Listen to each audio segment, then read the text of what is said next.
So we're going to start right off with a tough question here. I'm going to ask you, Drew. In The Dark Knight, is Bruce Wayne as Batman or Harvey Dent, eventually Two-Face? Which one of them is more courageous when we start this movie out?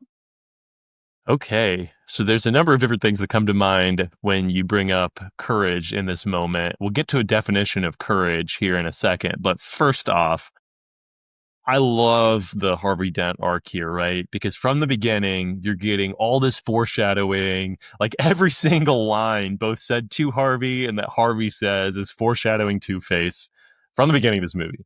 Right. So we know that he's a conflicted character, despite the fact that he's being presented as a very unified character.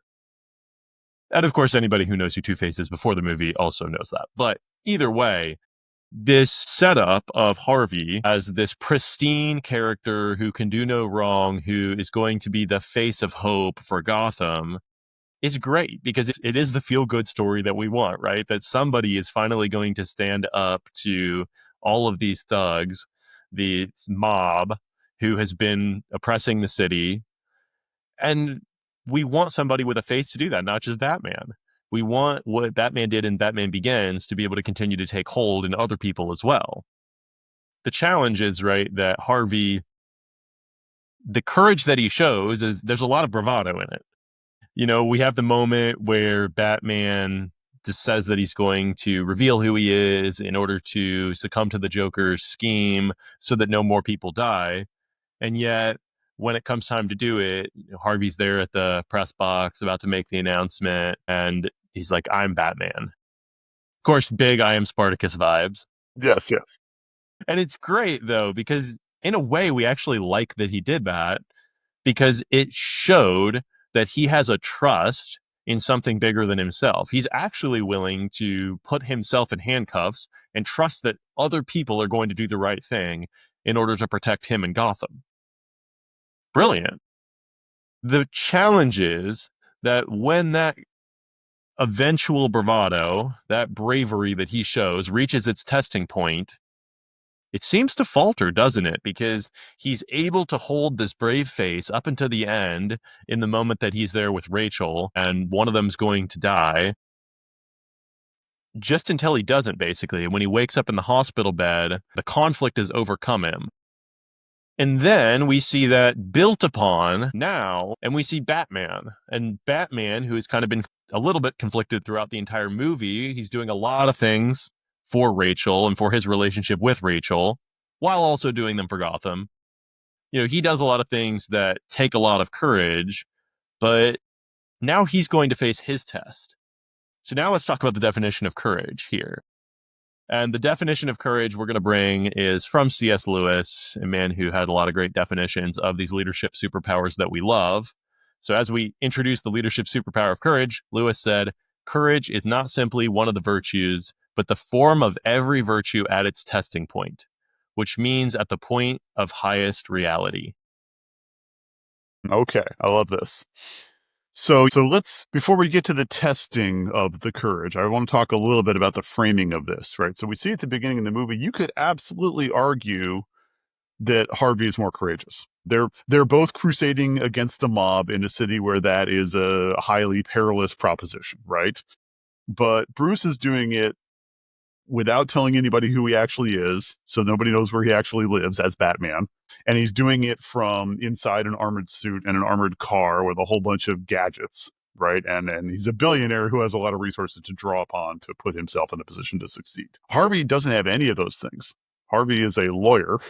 He's a DA who's standing up in front of the entire world and say that I personally am taking on the mob, and I have to do it only with arguing in courtrooms, only with gathering evidence with a highly corrupted police force. He knows perfectly well that he doesn't have a lot of allies, right? He has Rachel, who he trusts both as a professional colleague and as a partner, right? But he doesn't have a lot else going for him. So on the face of it, he's doing the more courageous thing. Like he's letting the mob know who he is and that he's their enemy, and he's going straight after them, and he's telling everybody that he's going to do it. And what we see is he's got this incredible charisma. He's got the movie star looks. He's Gotham's White Knight, but he also has this coin flipping trick where he always wins, right? He has this curated view of the world that I always win. He kind of believes his own narrative, right? He's got a great narrative and he's so good at it. He's so sincere and he's working so hard at it that everybody else buys in. Like Bruce Wayne is like, yeah, he's the best of us. He's the one that should be the hero, right? Gordon buys into him, the mayor buys into him, everybody's like, oh yeah, this is the person we should trust. But that view of the world, that I always win, that I'm gonna go up against the worst people in the world and none of them are gonna punch me back in a way that I can't handle, right?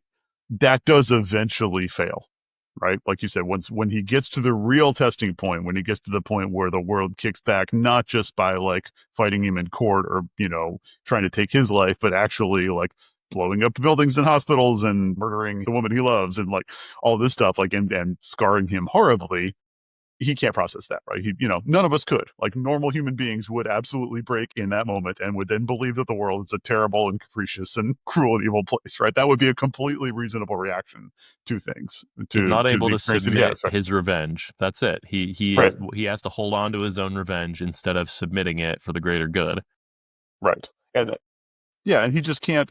He breaks in his conception of the world. He is trying to change the world to be a place that has more good things in it, and he gives up on that. He's like, that can't be done. That's not actually the world I live in, and that's the biggest difference between him and Bruce Wayne. Is Bruce Wayne is getting kicked in the head over and over and over again, and has already from day zero, as in the parents' death scene that we've seen in 7 different movies, right? But he's lost things over and over again. By this point, he's lost Wayne Manor and he's lost Rachel, and he has very little personal attachments left. But he keeps believing that he can change the world. Right? He keeps coming back. Not only that, when he faces his test, which we'll talk about here in our mountaintop moment, when he faces his test, he not only is able to pass the test by keeping his integrity, which is one of his virtues or leadership superpowers, right? When his integrity reaches its testing point, will he kill somebody or will he not? Will he stoop to the level of chaos in the Joker? He passes that test. But not only that, he also sacrifices the perceived view of his integrity to the public, which lets you know that he's not doing it for any self-involved reason. Because everybody's going to think He's not going to get any a reward person out of of this. low Yes. integrity. Exactly. And yet he continues to be a person of high integrity. And to me, that is what courage is all about.